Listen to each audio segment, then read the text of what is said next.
Isabel appears to be just a normal 11-year-old, but she has an extremely rare condition.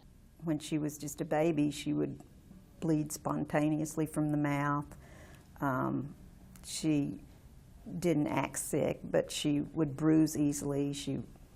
She just was a beautiful little baby, but we didn't understand what was going on with her. Her pediatrician wasn't sure either, but a referral to OU Children's physicians finally brought the diagnosis: Storm-Morken syndrome, a condition so rare it impacts only 7 individuals or families worldwide, including Isabel. Dr. Klaus Waringa, a medical geneticist, says the syndrome is marked by a bleeding disorder, some muscle weakness, and pupils that won't dilate. It's often inherited from a parent, but not in Isabel's case, which meant her condition stemmed from a spontaneous mutation at conception. And that meant the cause might be more easily identified with the help of advanced technology.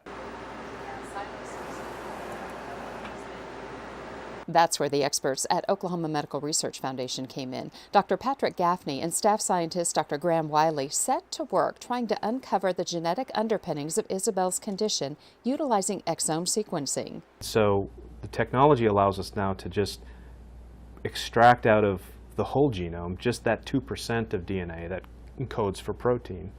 And we can put that into our sequencers and do a full examination of only the protein coding DNA. Amazingly, the team discovered a mutation in a single gene was responsible for Storm-Morken syndrome. You could have just stopped there and say, well, Storm-Morken syndrome is caused by a mutation in STIM1, which is the gene that we identified.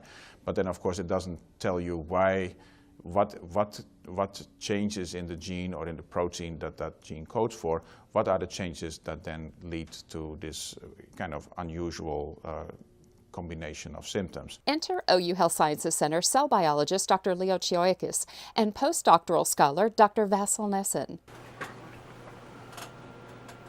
They set to work to learn exactly what the mutation did and found it works much like an electrical switch stuck in the on position. It's an extremely complicated cellular machine.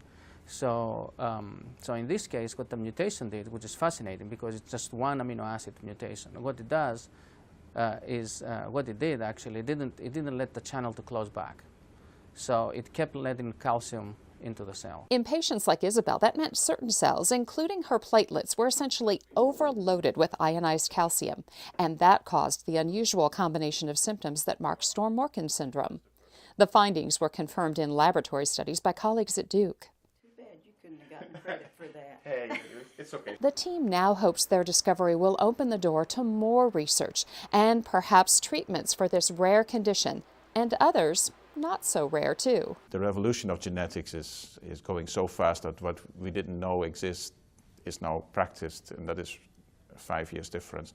So I think I'm hopeful that in her lifetime there will be, rational treatment for her condition. From Oklahoma City, this is Teresa Green reporting.